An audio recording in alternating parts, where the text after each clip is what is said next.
साथियों नमस्कार। बात करेंगे सीईटी स्पेशल राजस्थान समसामयिक की, जो कि डीआईपीआर और सुजस प्रमाणित 30 क्वेश्चन होने वाले हैं। आज के इस वीडियो में हम ये सीरीज लेकर चलने वाले हैं। डेली सुबह 8 बजे आपको करंट की क्लास मिलने वाली है और इस क्लास से हम टोटल 1500 से 2000 क्वेश्चन लेने वाले हैं करंट अफेयर के, ताकि सीईटी 12th लेवल और ग्रेजुएशन लेवल के अंदर जो भी करंट के सवाल पूछे जाए उन सब को हम इन सीरीज़ के अंदर कवर करने वाले हैं, ताकि इनसे बाहर कोई भी सवाल न जाए। और हाँ, चलिए आज की इस वीडियो को शुरू करते हैं बिना किसी समय गवाए। पहले सवाल की बात कर लेते हैं। राजस्थान के किस जिले में centre of excellence for millets यानी कि श्री अन्न उत्कृष्टता केंद्र स्थापित किया गया है? मैं ऑप्शन बोलूँगा, तब तक आप है जो अपने दिमाग के अंदर इस सवाल को डिस्कस करिएगा। जिन जिन सवालों के आंसर आपको आ रहे हैं तो उनके जवाब आप कमेंट बॉक्स में दे सकते हैं, ताकि आपकी भी साथ में जो प्रैक्टिस हो सके। ऑप्शन की बात करते हैं। बाड़मेर, जोधपुर, बीकानेर और जयपुर। बात करें श्री अन्न उत्कृष्टता केंद्र की, तो ये जोधपुर के अंदर है, यानी कि ऑप्शन नंबर बी यहाँ पर सही होने वाला है। बात करें इस केंद्र की, तो ये केंद्र है जो कृषि विश्वविद्यालय जोधपुर के अंदर मोटे अनाज है इनके संवर्धन और अनुसंधान हेतु स्थापित किया गया है।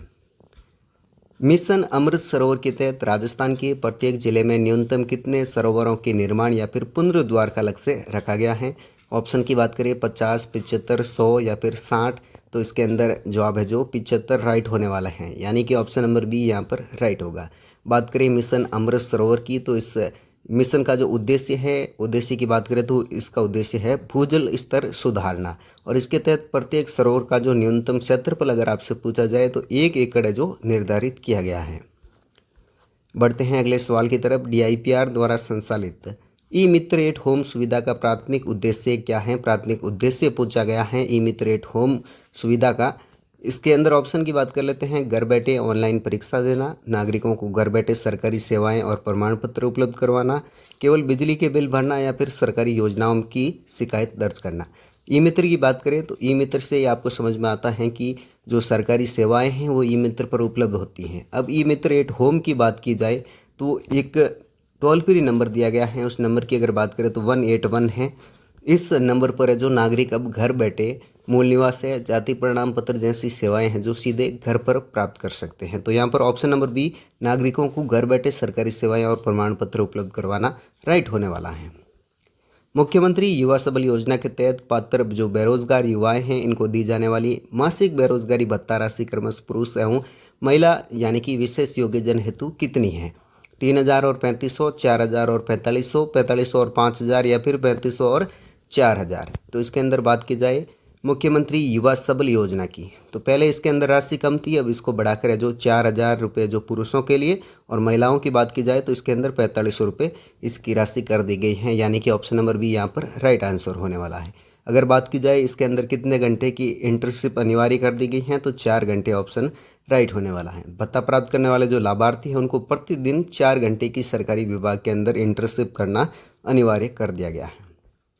राष्ट्रीय बाघ संरक्षण प्राधिकरण यानी एनटीसीए द्वारा अनुमोदित राजस्थान का 5वां टाइगर रिजर्व कौन सा है? ये सवाल काफ़ी सारी परीक्षाओं के अंदर पूछा गया है, तो इस दृष्टि से भी इम्पोर्टेंट है। बात की जाए ऑप्शन की, कुंभलगढ़ अभ्यारण्य, Dhaulpur Karauli tiger reserve, Ramgarh Vistari tiger reserve, या फिर सरिस्का टाइगर रिजर्व। तो इसके अंदर अगर बात की जाए ऑप्शन की, तो option number B Dholpur Karauli tiger reserve right होने वाला है। बात की जाए इस जो टाइगर रिजर्व है इसकी, तो अगर इसकी बात की जाए तो ये अगस्त 2023 के अंदर स्वीकृत हुआ था। कौन से अगस्त में?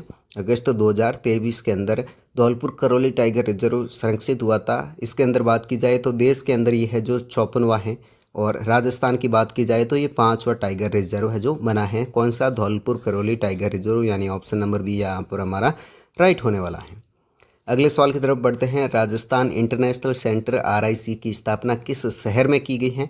जोधपुर, जयपुर, झालाना, उदयपुर, या फिर कोटा। तो इसके अंदर सही option B Jaipur Jhalana right होने वाला है। बात की जाए राजस्थान इंटरनेशनल सेंटर आरआईसी की, तो ये केंद्र कहाँ पर है? ये केंद्र है दिल्ली के अंदर, और दिल्ली के जो इंडिया इंटरनेशनल सेंटर है इसकी तर्ज पर ये झालाना संस्थानिक क्षेत्र जो जयपुर है इसके अंदर निर्मित किया गया है। तो Jaipur Jhalana option number B यहाँ पर राइट होने वाला है। जल जीवन मिशन यानी जेजेएम के तहत राजस्थान में हर घर जल पहुंचाने हेतु केंद्र और राज्य की वित्तीय जो हिस्सेदारी है उसका अनुपात क्या है?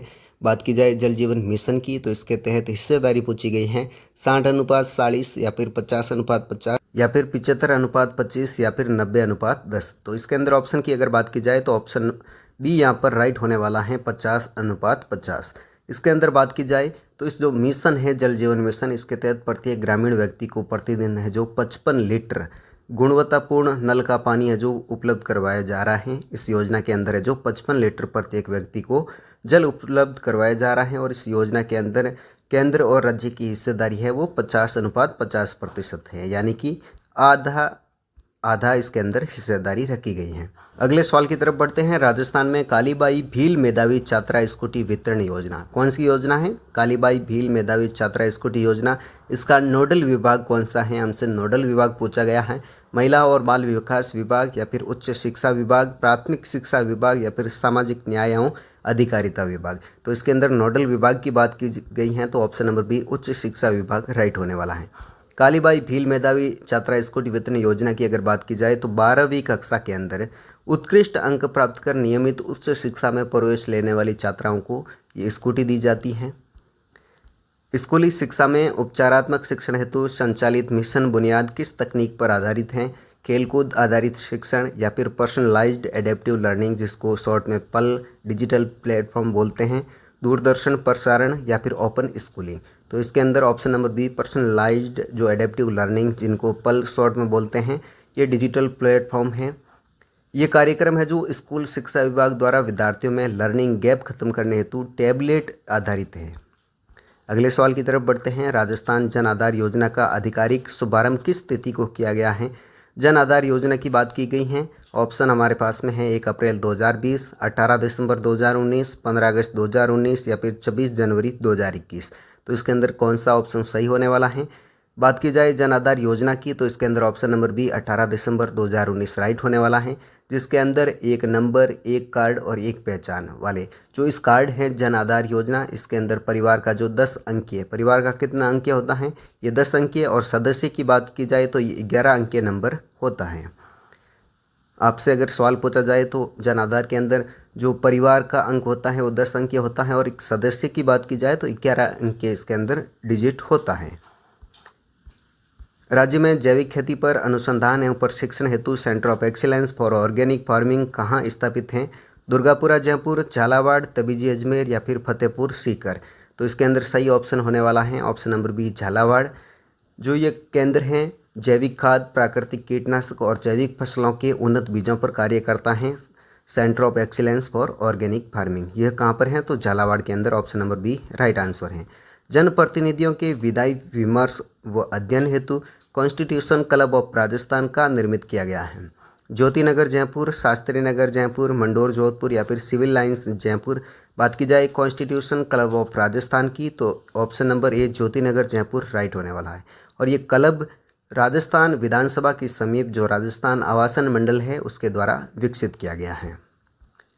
मुख्यमंत्री अनुपूर्ति कोचिंग योजना का प्रशासनिक नोडल विभाग कौन सा है? मुख्यमंत्री अनुपूर्ति कोचिंग योजना का नोडल विभाग पूछा गया है। उच्च शिक्षा विभाग, सामाजिक न्याय और अधिकारिता विभाग, कौशल और उद्यमिता विभाग या फिर कार्मिक विभाग। तो इसके अंदर कौन सा विभाग है? ऑप्शन नंबर बी सामाजिक न्याय और अधिकारिता विभाग है। और बात की जाए मुख्यमंत्री अनुपूर्ति कोचिंग योजना की तो इस योजना के तहत जो राज्य के मेधावी विद्यार्थी हैं इनको 30,000 जो मेधावी विद्यार्थी हैं इन अभ्यर्थियों को प्रतिष्ठित परीक्षाओं की निःशुल्क कोचिंग दी जाती है। कितने अभ्यर्थी? तो 30,000 जो अभ्यर्थी हैं इनको प्रतिवर्ष निःशुल्क कोचिंग है जो सरकार की तरफ से मिलती है मुख्यमंत्री अनुपूर्ति कोचिंग योजना के तहत। भूजल सुधार हेतु संचालित अटल भूजल योजना में केंद्र सरकार और विश्व बैंक की वित्तीय हिस्सेदारी का अनुपात है जो क्या है? 60:40, 50:50 या फिर 70:30 या फिर 80:20। तो बात की जाए भूजल सुधार हेतु संचालित जो अटल भूजल योजना है इसके अंदर 50:50 जो इसके अंदर अनुपात रखा गया है वो केंद्र सरकार और विश्व बैंक इन दोनों की वित्तीय हिस्सेदारी है, यानी कि केंद्र सरकार का कितना है 50% और 50% ही किसका है? ये है विश्व बैंक का। और इस योजना के तहत है जो राजस्थान के 17 जिलों की 38 चिन्हित पंचायत समितियां हैं इनमें जन सहभागिता से ये संचालित हैं। बढ़ते हैं अगले सवाल की तरफ। राजस्थान सूक्ष्म एवं लघु मध्यम उद्यम नीति के तहत जो नए उद्यमों को निरीक्षण और अनुमतियों से कितने वर्ष की छूट दी गई है? 3 वर्ष, 5 वर्ष, 7 वर्ष या फिर 2 वर्ष? तो इसके अंदर सही जवाब होने वाला है ऑप्शन नंबर बी 5 वर्ष। राज्य सरकार ने जो नए उद्योग हैं उनको बढ़ावा देने के लिए इस छूट की अवधि को पहले ये थी 3 वर्ष, 3 वर्ष से बढ़ाकर अब कितना कर दिया गया है? अब इसके अंदर 5 वर्ष जो कर दिया गया है। विशेष योग्यजनों को उच्च शिक्षा और अनुसंधान के अवसर देने हेतु बाबा आमटे दिव्यांग विश्वविद्यालय कहाँ स्थित हैं? जामडोली जयपुर, बोरानाड़ा जोधपुर, सुमेरपुर पाली या फिर निवाई टोंक? तो इनमें से ऑप्शन नंबर ए जामडोली जयपुर राइट होने वाला है। बात की जाए बाबा आमटे दिव्यांग विश्वविद्यालय की, तो ये राजस्थान का पहला दिव्यांग विश्वविद्यालय है और जो विशेष योग्यजनों की कौशल और पुनर्वास पर केंद्रित है। Rajiv Gandhi scholarship for academic excellence के अंतर्गत विदेशों में अध्ययन हेतु छात्राओं को कितने प्रतिशत आरक्षण प्राप्त हैं? 25%, 30, 33 या फिर 50%? तो इसके अंदर ऑप्शन नंबर बी 30% राइट होने वाला है। Rajiv Gandhi scholarship for academic excellence की बात की जाए तो इस योजना का में चयनित जो कुल 500 विद्यार्थी हैं, इनमें से 30% जो सीटें हैं वो अनिवार्य रूप से छात्राओं के लिए जो आरक्षित की जाती हैं। पचपदरा बाड़मेर रिफाइनरी परियोजना में जो एसपीसीएल और राजस्थान सरकार की हिस्सेदारी का अनुपात पूछा गया है 50:50, 74:26 या फिर 60:40 या फिर 70:30। बात की जाए एसपीसीएल और राजस्थान सरकार की, तो एसपीसीएल की हिस्सेदारी एक तरफ लिख लेते हैं, एक तरफ राजस्थान सरकार की हिस्सेदारी लिख लेते हैं ताकि आपको इजी समझ में आ जाए। एसपीसीएल की इसके अंदर बात की जाए तो 74% हिस्सेदारी है और राज्य सरकार की हिस्सेदारी है वो 26% है। जो 9 MMTA क्षमता वाली और ये देश की पहली ऐसी रिफाइनरी हैं जहाँ पर पेट्रोकेमिकल कॉम्प्लेक्स है जो इसके साथ में लगा हुआ है, तो ये बात भी आपको ध्यान में रखनी है और यहाँ पर ऑप्शन नंबर बी राइट होने वाला है। हाल ही में सरसा में रहा सीता माता वन्यजीव अभ्यारण्य मुख्य रूप से किन जिलों के अंदर विस्तृत हैं? प्रतापगढ़, चित्तौड़गढ़ और उदयपुर, सवाईमाधोपुर और करौली, कोटा एवं झालावाड़ या फिर जैसलमेर एवं बाड़मेर? इसके अंदर ऑप्शन की बात की जाए सही ऑप्शन होने वाला है ऑप्शन नंबर ए प्रतापगढ़, चित्तौड़गढ़ और उदयपुर। बात की जाए सीता माता वन्यजीव अभ्यारण्य की, तो ये अभ्यारण्य है जो उड़न गिलहरी किसके लिए प्रसिद्ध हैं? आप सभी को पता है वैसे उड़न गिलहरी के लिए ये प्रसिद्ध है और दुर्लभ जो औषधीय पादपों की प्रचुरता के लिए भी ये विख्यात है। जन समस्याओं के त्वरित और पारदर्शी निवारण हेतु राजस्थान संपर्क पोर्टल का हेल्पलाइन नंबर कौन सा है? 100, 181, 1098 या फिर 1090? तो इसके अंदर बात की जाए तो 181 यानी कि 181 जो जन समस्याओं के त्वरित और पारदर्शी निवारण हेतु राजस्थान संपर्क पोर्टल का हेल्पलाइन नंबर है ये। चलिए अगले सवाल की तरफ बढ़ते हैं। बात की जाए मुख्यमंत्री दुग्ध उत्पादक सबल योजना के तहत पशुपालकों को प्रति लीटर दूध पर कितना अनुदान दिया जा रहा है? इसके अंदर बात की जाए 2 रुपये, 3 रुपये, 5 रुपये या फिर 7 रुपये? तो जो अनुदान दिया जाता है वो 5 रुपये दिया जाता है। सहकारी डेयरी के अंदर दूध लेने वाले पशुपालकों को ये सबल राशि है जो सीधे बैंक खाते के अंदर ट्रांसफ़र की जाती हैं। तो ऑप्शन नंबर यहाँ पर सी राइट होने वाला है। पीएम श्री योजना के तहत राजस्थान के कितने राजकीय विद्यालयों को मॉडल स्कूल के रूप में चयनित किया गया है? 402, 716, 550 या फिर 820? तो इसके अंदर टोटल की बात की जाए तो 716 ऑप्शन नंबर बी राइट होने वाला है। चयनित विद्यालयों को जो राष्ट्रीय शिक्षा नीति 2020 है, कौन सी शिक्षा नीति? राष्ट्रीय शिक्षा नीति 2020 की तर्ज पर ग्रीन और स्मार्ट स्कूल के रूप में विकसित किया जा रहा है पीएम श्री योजना के अंदर। डीआईपीआर के अनुसार राजस्थान के पारदर्शी खनिज आवंटन और ई रवाना हेतु संचालित पोर्टल का क्या नाम है? राज माइंस, खान दर्पण, माइंस मित्र या फिर खनिज संपदा? तो इसके अंदर बात की जाए राजस्थान में पारदर्शी खनिज आवंटन और ई रवाना हेतु संचालित पोर्टल की, तो Raj mine option number A right होने वाला है। जो खान विभाग जो इस एकीकृत पोर्टल से है जो ऑनलाइन लीज आवंटन हो गया, ई नीलामी हो गई और राजस्व निगरानी है जो करता है कौन से पोर्टल से? तो ऑप्शन नंबर ए राजमाइन से। शिल्पकारों के कल्याण हेतु समर्पित राजस्थान हस्तशिल्प नीति जारी करने वाला राजस्थान देश का कौन सा राज्य है? पहला, दूसरा, तीसरा या फिर चौथा? तो इसके अंदर ऑप्शन नंबर सी तीसरा राइट होने वाला है। असम और ओडिशा के बाद में राजस्थान हस्तशिल्प नीति लागू करने वाला देश का जो तीसरा राज्य बना है। पहले नंबर पे कौन है? पहले नंबर पर असम है, उसके बाद में ओडिशा है और फिर तीसरे नंबर पर कौन है? राजस्थान है। राजस्थान के 16 जिलों में संचालित मरुक्षेत्र विकास कार्यक्रम का वित्त पोषण केंद्र और राज्य सरकार के मध्य किस अनुपात के अंदर होता है? 50 50, 75 25, 60 40 या फिर 90 10। तो इसके अनुपात की अगर बात की जाए, जो राजस्थान के 16 जिलों में संचालित मरुक्षेत्र विकास कार्यक्रम है, इसका जो वित्त पोषण है वो केंद्र सरकार की बात की जाए तो इसके अंदर 75% हिस्सेदारी है। राज्य सरकार की बात की जाए तो इसके अंदर 25%, यानी कि 75-25 इस अनुपात के अंदर ये हिस्सेदारी रखी गई है। जो वर्ष 1999 से इस कार्यक्रम का वित्तीय भार है वो केंद्र को कितना दिया गया है, 75%, और राज्य को कितना है, 25% है। चलिए अगले सवाल की तरफ बढ़ते हैं। पालनहार योजना के तहत अनाथ श्रेणी के 0 से 6 वर्ष और 6 से 18 वर्ष के बच्चों को प्रतिमाह कितनी सहायता राशि है जो दी जाती है। यानी कि हमारे सामने सवाल दो है, एक तो 0 से 6 वर्ष के बच्चे और फिर 6 से 18 वर्ष के बच्चे, इनको प्रतिमाह कितनी है जो सहायता राशि दी जाती है। 500 और 1000, 1500 और 2500, 1000 और 2000, 2000 और 3000। तो इसके अंदर अगर बात की जाए 0 से 6 वर्ष के बच्चों के लिए तो उनको सहायता राशि है जो हर माह 1500 रुपये मिलती हैं, और बात की जाए 6 से 18 वर्ष के बच्चों के लिए तो उनके लिए ये राशि है जो 2500 रुपये रखी गई है। तो इसके अंदर ऑप्शन नंबर डी यहाँ पर राइट होने वाला है। जो अनाथ बच्चे हैं इनके अतिरिक्त वस्त्र हो गए, जूते हो गए, इनके लिए प्रतिवर्ष 2000 रुपये की एक मुश्त सहायता भी मिलती है। राजस्थान का पहला ओपन बर्ड पार्क यानी कि पक्षी अभ्यारण्य पार्क किस शहर में स्थापित किया गया है। जालाना जयपुर, गुलाब बाग उदयपुर, माचा सफारी जोधपुर या फिर अभेड़ा कोटा के अंदर। तो इसके अंदर कौन सा ऑप्शन राइट होने वाला है। ऑप्शन की बात की जाए तो Gulab Bagh Udaipur, option B right होने वाला है।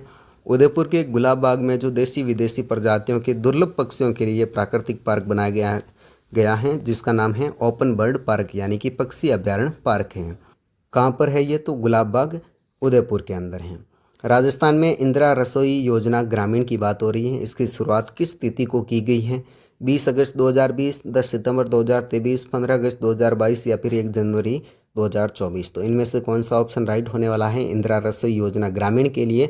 तो इसके अंदर 10 सितंबर 2023 यानी ऑप्शन नंबर बी राइट होने वाला है। और इसका शुभारंभ की बात की जाए तो टोंक जिले के निवाई, जिसको झलाई भी बोलते हैं, इनसे ग्रामीण ज़रूरतमंदों को 8 रुपये में पौष्टिक भोजन देने हेतु हुआ था। इंदिरा रसोई योजना की शुरुआत कहाँ से हुई है, तो टोंक जिले के निवाई या फिर जिसको झलाई भी बोलते हैं वहाँ से इसकी शुरुआत हुई है। और कब हुई है, 10 सितंबर 2023 को हुई थी। भारत की G20 अध्यक्षता के दौरान पहली G20 शेरपा बैठक राजस्थान की किस शहर में आयोजित हुई थी। जयपुर, उदयपुर, जोधपुर या फिर जैसलमेर। तो इसके अंदर सही ऑप्शन होने वाला है ऑप्शन नंबर बी उदयपुर। दिसंबर 2022 की बात की जाए, दिसंबर 2022 के अंदर भारत के जो G20 शेरपा अमिताभ कांत की अध्यक्षता में ये अंतर्राष्ट्रीय बैठक कहाँ पर हुई थी, ये उदयपुर के अंदर संपन्न हुई थी। ऑप्शन नंबर बी यहाँ पर राइट आंसर है। साथियों अगर आपने यहाँ तक वीडियो देख लिया है, आज के अंतिम सवाल की तरफ बढ़ते हैं। उससे पहले आप इस वीडियो के लिए लाइक कर दीजिए और प्यारा सा कमेंट आप कमेंट सेक्शन में कीजिए ये वीडियो आपको कैसा लगा। डेली हम इसी तरह की से सीरीज़ चलाने वाले हैं जिससे जो आपकी बहुत ज़्यादा सीईटी की एग्ज़ाम में हेल्प हो, और सीईटी के साथ में आप किसी और राजस्थान के किसी भी एग्ज़ाम को दे रहे हैं तो उसके लिए आपको बहुत ज़्यादा मदद मिल सके। राजस्थान नवीकरणीय ऊर्जा नीति के अंतर्गत वर्ष 2030 तक राज्य में कुल कितनी नवीकरणीय ऊर्जा उत्पादन का लक्ष्य रखा गया है। 30 गीगावाट, 90, 50 या फिर 75। तो इसके अंदर option number B 90 gigawatt right होने वाला है। राजस्थान के अंदर जो सौर ऊर्जा उत्पादन क्षमता है वो देश के अंदर शीर्ष पर है, और 2030 तक इसके अंदर जो लक्ष्य रखा गया है वह 90 गीगावाट का है, यानी कि ऑप्शन नंबर बी यहाँ पर राइट आंसर है। तो साथियों मिलते हैं कल इसी समय और नए क्वेश्चंस के साथ में, तब तक के लिए जय हिंद, नमस्कार।